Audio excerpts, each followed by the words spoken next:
9 o'clock TikTok, we have a huge artist. My name is Crystal Rosas. He's actually from Houston. He's popping on YouTube and his streaming numbers go crazy. Here's Keshi with Beside You.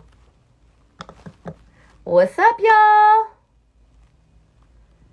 What's up, everyone?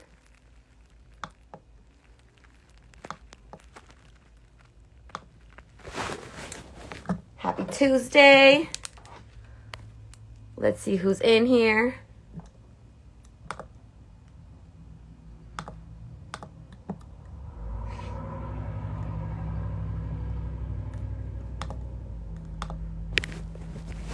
Hello, everyone. Let's see, where are we? Hi, hi, hi. Okay, so what's up, y'all? Oh my gosh, this is what my room looks like. This is what working from home looks like.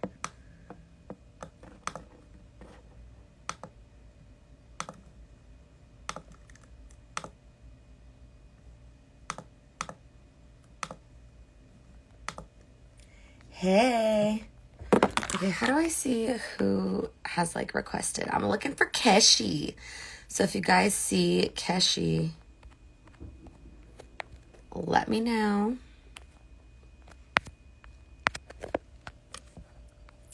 Hi, Becky from Redwood City. What's up, Queen?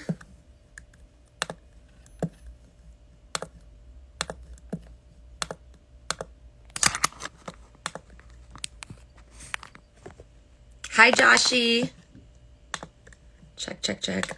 Check, check, check, check. I can't hear. Eddie from San Jose was good. View requests. Karina, you're in here, right? How do I like see what people have requested? Because I'm trying to find that.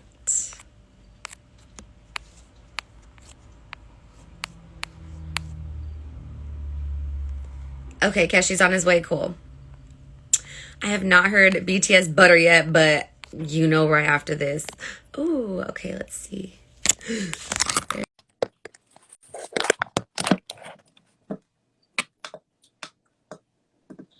Hi, are we live? Hey, how are you? Good, how are you? So nice to talk to you. So nice to talk to you too. In about 45 seconds, we're going to be premiering your new song. That's the craziest thing ever. Oh my God. It's like it feels like a dream come true to have like my music play on radio, especially domestically. I think that's just like the coolest thing ever. Yes, so you're new to our listeners. So you're from Houston, I know, right? That's right. I am a born and raised Texas boy. All of my life in Houston, Texas, yeah. I mean, we got Beyonce out there, we got Keshi out there. Why not, right? Yeah, I know. That's what's up. Not too bad to follow. And you're not new at music. I mean, you produce your own stuff. You've been going. Right. So when did you start getting into music and all that? I've been into music since I was probably like, I don't know, since like 12 or 13. I've always loved like the guitar. I watched this sitcom back when I was younger called Drake and Josh that was on Nickelodeon. I was Yes, like, did you watch it by the way? yes, heck yes. I know, right? It's like the best show ever. Anyhow, you know how Drake like played the guitar and like got all the ladies and stuff? It made a really strong impression on a young me. So I always wanted to pick up the guitar. So I asked my mom actually if she would get me one, and she said no.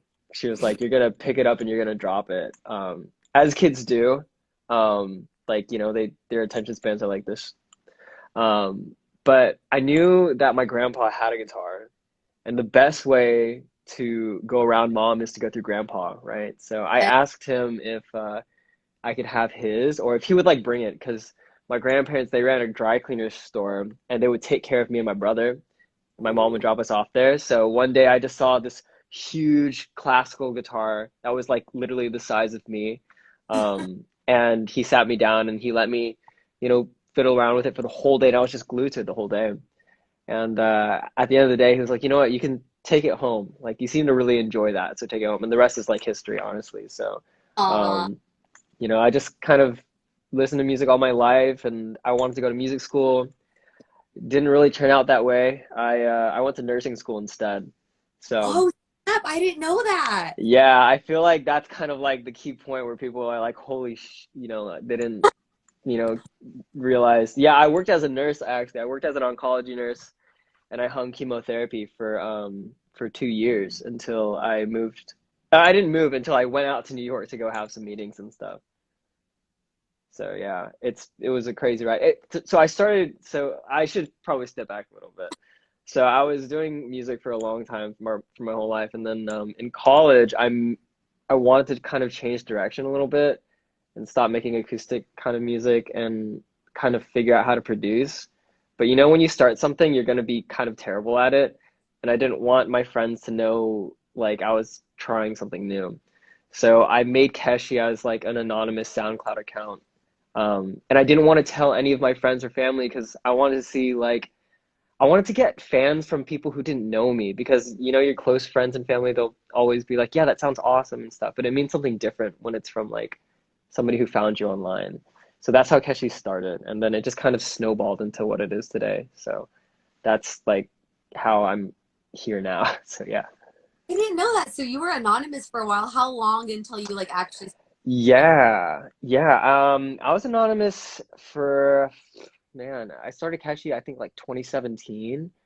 Um, Probably about like a year and a half. Like any social media like parts about Keshi, I kept really under wraps, and I would not show my face. I would purposely use cover arts that were very ambiguous, and I think it really added um, to the narrative of the artist. And I think a lot of people really hooked onto it and they enjoyed it a lot. Dang. Yeah, Was that really hard balancing like nursing school? absolutely, absolutely. Like, Um, like you were probably so yeah, I'm not gonna lie, I definitely like snoozed through school and I would go to like the library to go study with friends and I would be producing music instead. Like that was kind of like how the flow of work was. Um, But I always saw like whatever I was doing as a means to like go back home and make music. I didn't really care what job I was doing. I knew I was gonna go back home and make music anyways. That was like what I had the most fun doing. It just so happened that once I got a job as a nurse, I worked in the med center in Houston. Um, it just really put me at odds with it because I would work 3 days and nurses work 12-hour shifts.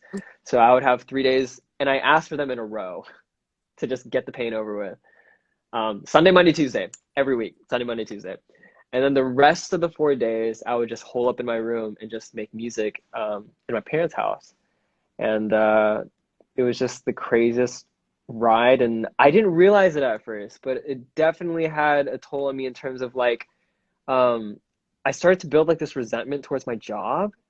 Like it just felt like I wasn't happy. And I thought like, I feel like everyone kind of goes through their job, their daily work, and they're kind of just like cruising. But it wasn't like that for me. It just slowly every day, I just got less and less pleasant to be around until it came to a head. And I couldn't explain why. Like I had no idea what was going on underneath. And it was probably because I was taking flights to New York to go have meetings on my off days and then come back to Houston to go work a job that I hated. So yeah. wow. So then your stuff on YouTube, like within the past year, your stuff is hitting millions of views, Yeah, it's ridiculous. It's crazy. It's like a dream come true, honestly. and your fans are going hard. Like they are. Right. You. Right. Yeah. I mean, I love them as much as, hopefully more than they love me. I mean, it's their support means everything to me, honestly. So we just played your new song "Beside You" for our Oh, that's so crazy. Holy sh. live. I'm working from home, so you couldn't hear it. No, Um, it's totally cool. we're gonna play it more. So let's talk about that song. It's like a love song. Definitely. So the genre that I feel like the sentiment that I usually gravitate towards as a songwriter definitely deals with like heartbreak or the vulnerability that you put yourself in when you get into a relationship. That bittersweetness is something that I love to write about.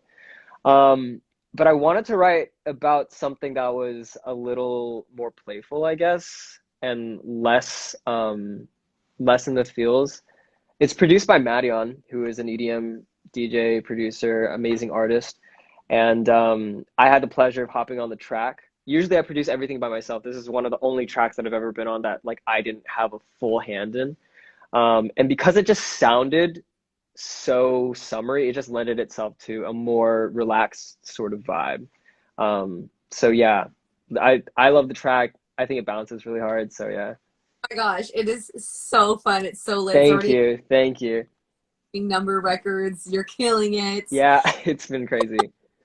Now you said that Drake Bell was like your first inspiration. Right, yeah. We're about the same age. Who else did you like to listen to when you're like when you became obsessed with music? Right. Well, Drake Bell was a like definitely an introduction into I feel like contemporary music because I didn't really pay attention to the radio when I was younger. I wasn't really listening to that. My parents would put on NPR, and I mean I enjoy NPR. Like I like the news. Um, but yeah, they didn't like put pop radio on, and they didn't really always have music playing in the house. So that was my introduction to it and to the guitar. But I started taking songwriting really seriously when I started listening to John Mayer. So I am like I'm the biggest John Mayer fan in the world. Like you have no idea. I've seen all his interviews, listened to all of his music. I know all of his songs and lyrics and everything. He's a But player. what's up? He's a player. Oh yeah, I know. I guess I'm attracted to the same kind of artist, I guess. Um, but yeah, his way with melody and his ways with lyricism is it had a really strong impact on me. And I heard a song on Pandora. No, I'm sorry. I heard it a girl in my English class sophomore year of high school. She like put daughters in her project, and I was like, this song is great. So I ended up like trying to remember the lyrics in my head. I would type them in Google, and you type them in wrong, and it gives you like the closest like result. And it brought me to John Mayer Pandora.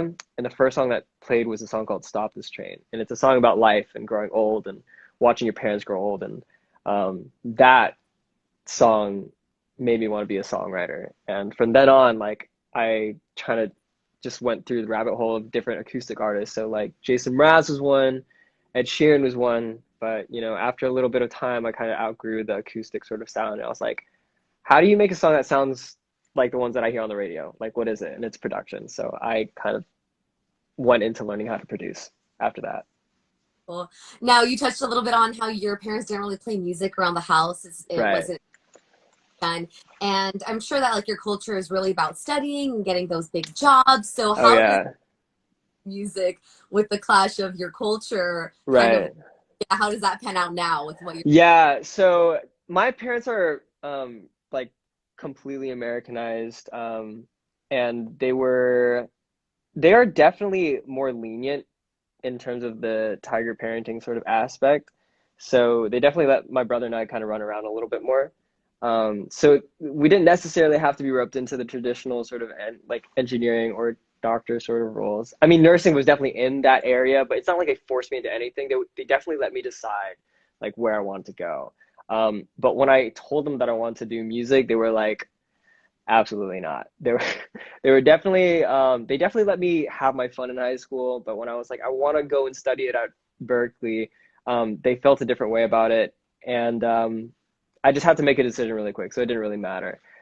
The tricky part came when things with Keshi started to ramp up a little bit, and I was taking those flights to New York, and I did find my now manager, who at the like time was a random guy who emailed me on the internet. So my parents were, my mom especially was kind of distraught. She's like, "Who's trying to take you away from me and send you to New York and kidnap you and sell you?" Um, but yeah, the big fight came when I asked, or not asked, but told them that I was thinking about going part time, which is 3 days down to 2 days. And I just wanted a little bit more time to like focus on the music. And that was the biggest fight I think I've had with my dad. And he kind of took it as me not appreciating the opportunities that I had been given in the States. He and his family, you know, they worked so hard to give me um, the opportunity to do whatever I wanted to do. And funnily enough, the thing I wanted to do, the thing that I could succeed at, they did not want me to do. But that's fine. I digress.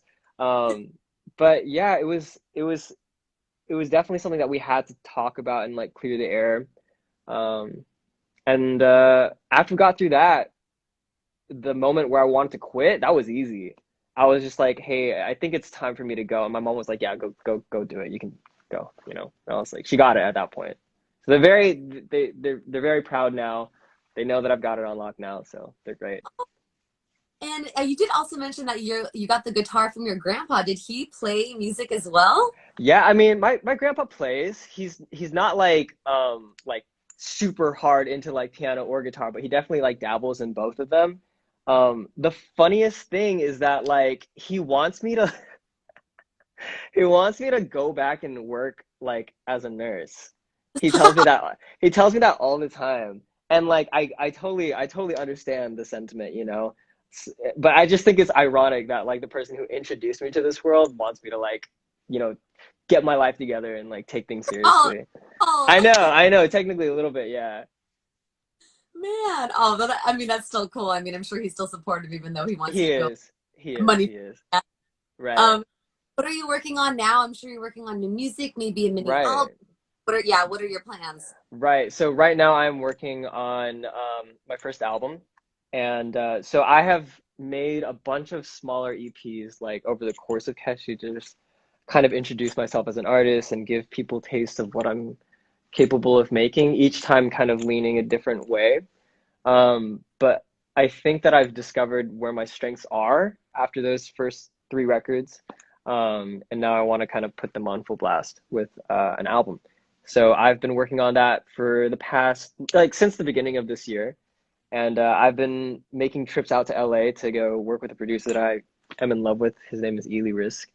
And I'm notoriously bad at working with other people, like playing with others, just because like I don't know, I'm so self-contained, I guess, that it's been hard for me to get out of that shell. So every time they've sent me to LA, I've kind of been like, oh, I want to go back home to my studio in Houston, you know, maybe I don't want to spend too much time there. But you know what? The strange thing is, I've finally warmed up to the idea of moving out there. So I think that I will be finding a place there soon. I Yeah. have to go, yeah, I have to go there a little bit more to go, you know, see a realtor and everything. But yeah, I'll get it figured out. Wow, big Yeah, move. big moves. Finally making the move out here. Crazy. Yes. Wow, congrats. So you're working on your Thank album. you. You got your sound kind of figured out for the first one. You're already doing crazy numbers, so I'm sure the album's going to be so lit when it pops out. Thank you. I'm stoked for it. I'm stoked for you guys to hear it too. Yes, and I can't wait for things to open back up. So when you can make Hmm. your so we can have you in studio and everything. I would love to. I would love to. Well, Keshi, all your fans are going crazy. What do you have to say for your fans? To everyone who's in here, thank you guys so much for tuning in. Thank you guys for listening to Beside You. It means the world to me. I hope you guys are stoked for the album. It's coming along really great. So yeah. Yay! Well, thanks again so much for chatting, Keshi. Thanks You're you so much for having me. so awesome, and like I said, we cannot wait for the album. For sure. Great. Good night. All right, be safe. Talk to you later. Yeah. That was so cool. He is so lit. If you guys haven't heard Keshi yet, his song is called Beside You. You can listen to it and stream it on our free iHeartRadio app. Can't wait for the album to pop out as well. My name is Crystal Rosas. Yes, I have big teeth, Anita.